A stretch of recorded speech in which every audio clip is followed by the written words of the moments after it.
जिंदाबाद इंकलाब जिंदाबाद इंकलाब जिंदाबाद इंकलाब जिंदाबाद आवाज नहीं ऐसा बोल अल्लाह बोल जिंदाबाद जिंदाबाद जिंदाबाद जिंदाबाद कैंपस फ्रंट जिंदाबाद कैंपस फ्रंट जिंदाबाद रिलीज करो रिलीज करो रिलीज करो स्कॉलरशिप रिलीज करो कोरोना से तो लड़ चुके अब हक के लिए भी लड़ना है स्टूडेंट विरोधी ये सरकार नहीं चलेगी अब की बार हम कैंपस फ्रंट ऑफ इंडिया की तरफ से इधर पे एक प्रोटेस्ट रखे हैं। ये हमारा प्रोटेस्ट रखने का मकसद जो आज स्कॉलरशिप की प्रॉब्लम फेस कर रहे हैं पूरे स्टूडेंट्स यहाँ के, गुलबर्गा के और पूरे कर्नाटक के स्टूडेंट्स, उसके ख़िलाफ़ हम यहाँ पे आंदोलन करने के लिए यहाँ पे आए हैं। ये हम देखेंगे कि बीजेपी गवर्नमेंट जब से आई है इसमें ख़ासकर स्टूडेंट्स को टारगेट कर रही है। हम देखते हैं एक CA NRC का जब प्रोटेस्ट शुरू हुए थे, एक प्रोटेस्ट करने की जो हमारी डेमोक्रेटिक राइट है उसको दबाया गया और जो JNU और जामिया के स्टूडेंट्स को टारगेट करके वहाँ पे बहुत बड़ा अत्याचार हुआ।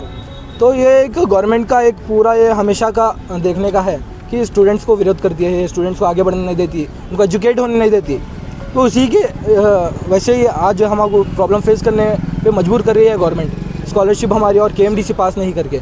हम रिसेंटली भी हम KMDC ऑफिस के सामने प्रोटेस्ट कर रहे थे हम कि हमारी KMDC रिलीज़ करो जल्द से जल्द। वो प्रोसेस शुरू हो गया है, लेकिन अभी भी हम देख रहे हैं कई सारे स्टूडेंट्स अभी भी प्रॉब्लम फेस कर रहे हैं। यहाँ के KMDC के चेयरमैन आकर गुलबर्गा विजिट करे, सबकी प्रॉब्लम सुनकर देखकर यहाँ की हालत देखकर जाने के बाद भी कुछ एक इफेक्ट में नहीं आया है। उसके ख़िलाफ़ हम KMDC और स्कॉलरशिप के ख़िलाफ़ यहाँ पे प्रोटेस्ट रखे हैं। तो हम गवर्नमेंट को डिमांड करते हैं कि हमारी आवाज़ को सुने, आवाज़ सुन के हमारे स्टूडेंट्स के लिए स्कॉलरशिप रिलीज़ करें। ಸ್ಕಾಲರ್ಶಿಪ್ ಮಂಜೂರಾತಿ ವಿಳಂಬ ಮತ್ತು ಅವ್ಯವಸ್ಥೆಯನ್ನು ಖಂಡಿಸಿ ರಾಜ್ಯಾದ್ಯಂತ ಕ್ಯಾಂಪಸ್ ಫ್ರಂಟ್ ಆಫ್ ಇಂಡಿಯಾ ಕರ್ನಾಟಕದ ವತಿಯಿಂದ ಏನು ಒಂದು ಆಂದೋಲನವನ್ನು ಹಮ್ಮಿಕೊಂಡಿದ್ದು, ಇದರ ಭಾಗವಾಗಿ ಗುಲ್ಬರ್ಗದಲ್ಲಿ ಇವತ್ತು ಒಂದು ಪ್ರತಿಭಟನೆಯನ್ನು ಹಮ್ಮಿಕೊಂಡಿದ್ದು. ವಿಚಾರ ಏನಂತೇಳಿದರೆ, ಇದು ಕಳೆದ ಬಾರಿ ಕುದುರೆ ವ್ಯಾಪಾರದ ಮೂಲಕ ಇಲ್ಲಿ ಸರ್ಕಾರದ ಅಸ್ತಿತ್ವದಲ್ಲಿ ಬಂದಿರುವಂಥ BJP ಸರ್ಕಾರ ತನ್ನ ನಿಲುವುಗಳನ್ನು ಯಾವ ರೀತಿ ಇಟ್ಟುಕೊಂಡಿದೆ ಅಂತೇಳಿದರೆ, ಜಾತಿಯ ಮಧ್ಯೆ ಧರ್ಮಗಳ ಮಧ್ಯೆ ವೈಷಮ್ಯ ಉಂಟು ಮಾಡಲಿಕ್ಕೆ ಒಂದು ಜಾತಿಗೆ ಸೀಮಿತವಾಗಿ ಫಂಡ್ ರಿಲೀಸ್ ಮಾಡೋದು, ಇನ್ನೊಂದು ಜಾತಿಗೆ ಮತ್ತೆ ಒಂದು ಫಂಡ್ ರಿಲೀಸ್ ಮಾಡೋದು, ಆ ಜಾತಿಯವರು ಆ ಜಾತಿ ಮೇಲೆ ಏನು ದ್ವೇಷ ಸಾರೋದು, ದೇಶ ಕಾರೋದು, ಈ ರೀತಿ ಏನು ಒಂದು ಇದು ಸಿಚುವೇಶನ್ ಕ್ರಿಯೇಟ್ ಮಾಡಿ ಜಾತಿಗಳ ಮಧ್ಯೆ ಧರ್ಮಗಳ ಮಧ್ಯೆ ಫಂಡ್ ರಿಲೀಸ್ ಮಾಡುವ ಮೂಲಕ ಏನು ಮಾಡ್ತಾ ಇದೆ, ಒಂದು ವೈಷಮ್ಯವನ್ನು ಉಂಟು ಮಾಡ್ತಾ ಇದೆ. ಅದೇ ವಿಚಾರವಾಗಿ ವಿದ್ಯಾರ್ಥಿಗಳ ವಿಚಾರದಲ್ಲಿ ಈ BJP ಸರ್ಕಾರದ ನಿಲುವು ಏನಂತ ನಾವು ನೋಡುವುದಾದರೆ, ಕೋವಿಡ್ ಸಂದರ್ಭದಲ್ಲಿ ಸಾಕಷ್ಟು ವಿದ್ಯಾರ್ಥಿಗಳಾಗಿರ್ಬೋದು, ಕಾರ್ಮಿಕರಾಗಿರ್ಬೋದು, ರೈತರಾಗಿರ್ಬೋದು, ಕೆಳವರ್ಗದ ಜನರಾಗಿರ್ಬೋದು, ಎಲ್ಲರೂ ಕೂಡ ತೊಂದರೆಗೀಡಾಗಿದ್ದರು. ಆ ಸಂದರ್ಭದಲ್ಲಿಯೂ ಕೂಡ ಸರ್ಕಾರದಿಂದ ಸರಿಯಾದಂತಹ ಯಾವುದೇ ಸೌಲಭ್ಯ ಕೂಡ ಅವರಿಗೆ ದೊರೆತಿಲ್ಲ. ಕರೋನಾ ಲಾಕ್ಡೌನ್ ನಂತರವಾಗಿ ವಿದ್ಯಾರ್ಥಿಗಳು ಏನು ಅಪೇಕ್ಷಿಸ್ತಾ ಇದ್ದು ಅಂತೇಳಿದರೆ, ಅವರಿಗೆ ಸರಿಯಾದಂಥ ಸ್ಕಾಲರ್ಶಿಪ್ ಬರಬೇಕು, ಅವರಿಗೆ ಸರಿಯಾದಂಥ ಫೆಲೋಶಿಪ್ ಬರಬೇಕು. ಸರ್ಕಾರ ಏನು ಮೊದಲನೇದಾಗಿ ಏನೆಲ್ಲ ಫೆಲೋಶಿಪ್ ರಿಲೀಸ್ ಮಾಡ್ತಿತ್ತು ಅದು ಮತ್ತೆ ಅವರಿಗೆ ಕೊಡಬೇಕು.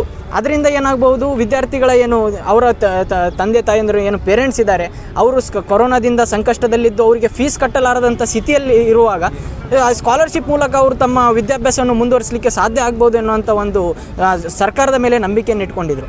ಆದರೆ ಒಂದು ವಿಪರ್ಯಾಸ ಏನಂತ ಹೇಳಿದರೆ, ಇವತ್ತು ಸ್ಕಾಲರ್ಶಿಪ್ ಹಣವನ್ನು ಕಡಿತಗೊಳಿಸ್ತಾ ಇದೆ. ಯಾಕೆ ಕಡಿತಗೊಳಿಸ್ತಾ ಇದೆ ಅಂತ ನಾವು ಗಮನಿಸುವಾಗ, ಯಾವಾಗ ಅವಿದ್ಯಾವಂತರು ಅಧಿಕಾರದಲ್ಲಿ ಬರ್ತಾರೆ ಅವರಿಗೆ ವಿದ್ಯೆಯ ವ್ಯಾಲ್ಯೂ ಗೊತ್ತಿರೋದಿಲ್ಲ, ಅದರ ಮೌಲ್ಯ ಗೊತ್ತಿರೋದಿಲ್ಲ. ಅದೇ ಕಾರಣಕ್ಕಾಗಿ ಇವತ್ತು ಸರ್ಕಾರ ಏನು BJP ಸರ್ಕಾರ ಇದೆ ಅದರಲ್ಲಿ ನಾವು ನೋಡುವುದಾದರೆ ಒಬ್ಬೊಬ್ಬರು ಒಂದೊಂದು ರೀತಿಯಲ್ಲಿ ಮಾತಾಡೋದು, ಒಬ್ಬೊಬ್ಬರು ಒಂದೊಂದು ಸ್ಟೇಟ್ಮೆಂಟ್ ಕೊಡೋದು. ಇವತ್ತಿನವರೆಗೆ ವಿಪರ್ಯಾಸ ಏನಂತ ಹೇಳಿದರೆ, ಇವತ್ತಿನವರೆಗೂ ಒಬ್ಬ ಮೈನಾರಿಟಿ ಮಿನಿಸ್ಟರ್ ಶ್ರೀಮಂತ್ ಪಾಟೀಲ್ ಇವತ್ತಿನವರೆಗೂ ಒಂದು ಪ್ರೆಸ್ ರಿಲೀಸ್ ಮಾಡಲಿಲ್ಲ. ಒಂದು ಪ್ರೆಸ್ ರಿಲೀಸ್ ಮಾಡಿ ಅಲ್ಪಸಂಖ್ಯಾತರ ಬಗ್ಗೆ ಏನೆಲ್ಲ ತೊಂದರೆಗಳಿದ್ದಾವೆ ಅದನ್ನು ಹೇಗೆ ನಾವು ಇದು ಮಾಡ್ಬೋದು, ಓವರ್ಕಮ್ ಮಾಡ್ಬೋದು ಎನ್ನುವಂಥ ಒಂದು ವಿಚಾರದಲ್ಲಿ ಒಂದೇ ಒಂದು ಹೇಳಿಕೆಯನ್ನು ಕೂಡ ಕೊಡಲಿಲ್ಲ. ಇದನ್ನು ಕ್ಯಾಂಪಸ್ ಫ್ರಂಟ್ ಆಫ್ ಇಂಡಿಯಾ ತೀವ್ರವಾಗಿ ಖಂಡಿಸುತ್ತದೆ ಮತ್ತು ವಿದ್ಯಾರ್ಥಿ ವಿದ್ಯಾರ್ಥಿಗಳ ವೇತನವನ್ನು ಕಡಿತಗೊಳಿಸಬಾರ್ದು, ಮತ್ತು ಫೆಲೋಶಿಪ್ಪನ್ನು ಕೂಡ ಕಡಿತಗೊಳಿಸಬಾರ್ದು, ಪ್ರೋತ್ಸಾಹ ಧನವನ್ನು ಕಡಿತಗೊಳಿಸಿ ವಿದ್ಯಾರ್ಥಿಗಳಿಗೆ ಮಾಡುತ್ತಿರುವ ತೊಂದರೆ ಇದು. ಸರ್ಕಾರ ಭಾಳ ಇದಕ್ಕೆ ಬೆಲೆ ತತ್ತರಿಸಬೇಕಾಗುತ್ತೆ. ಸರ್ಕಾರದ ವಿದ್ಯಾರ್ಥಿಗಳ ಮೇಲೆ ಏನು ಗಾಯದ ಮೇಲೆ ಬರೆ ಎಳಿತಾ ಇದೆ ಅಂತ ಹೇಳಿ ನಾವು ಇಲ್ಲಿ ಆರೋಪಿಸ್ತಾ ಇದ್ದೀವಿ. ಮತ್ತು ಈ ಸರ್ಕಾರಕ್ಕೆ ಒಂದೇ ಒಂದು ಮಾತು ಹೇಳಲಿಕ್ಕೆ ಬಯಸ್ತಾ ಇರೋದು, ನೀವೊಂದು ಪ್ರತಿಭಟನೆ ಮಾಡಲಿಕ್ಕೆ ಕೋವಿಡ್ ಅದು ಇದು ಇದೆ, ನೀವು ರ್ಯಾಲಿ ಮಾಡಬೇಡ್ರಿ, ಅದು ಮಾಡಬೇಡ್ರಿ ಅಂತೇಳಿ ನಮಗೆ ಏನು ಪೊಲೀಸ್ ಡಿಪಾರ್ಟ್ಮೆಂಟಿಂದ ಹೇಳಿಸ್ತೆ. ಆದರೆ ಈಗ ಸರ್ಕಾರದ ವಿರುದ್ಧ ನಾವು ಪ್ರತಿಭಟನೆ ಮಾಡದೇ ಇದ್ದರೆ ಪ್ರತಿಭಟನೆ ಮಾಡುವ ಅವಶ್ಯಕತೆ ಏನಂತ ಎಲ್ಲರೂ ವಿಚಾರ ಮಾಡಬೇಕು. ಸರ್ಕಾರ ಸರಿಯಾದ ಕೆಲಸ ಮಾಡಿದರೆ ನಾವೇದಕ್ಕೆ ಪ್ರತಿಭಟನೆ ಮಾಡ್ತೀವಿ? ಸರ್ಕಾರ ಸರಿಯಾದಂಥ ಸೌಲಭ್ಯ ಕೊಟ್ಟರೆ, ಏನು ನಮಗೆ ಹಕ್ಕು ಸಿಗಬೇಕು ಅದು ಕೊಟ್ಟರೆ ನಾವೇದಕ್ಕೂ ಇಲ್ಲಿ ಪ್ರತಿಭಟನೆ ಮಾಡೋದು? ಸರ್ಕಾರ ಸರಿಯಾಗಿ ಇಲ್ಲದಿದ್ದ ಕಾರಣಕ್ಕೆ ವಿದ್ಯಾರ್ಥಿಗಳು ಬೀದಿಯಲ್ಲಿದ್ದಾರೆ, ಅವಿದ್ಯಾವಂತರು ಆಳ್ವಿಕೆಯಲ್ಲಿದ್ದಾರೆ.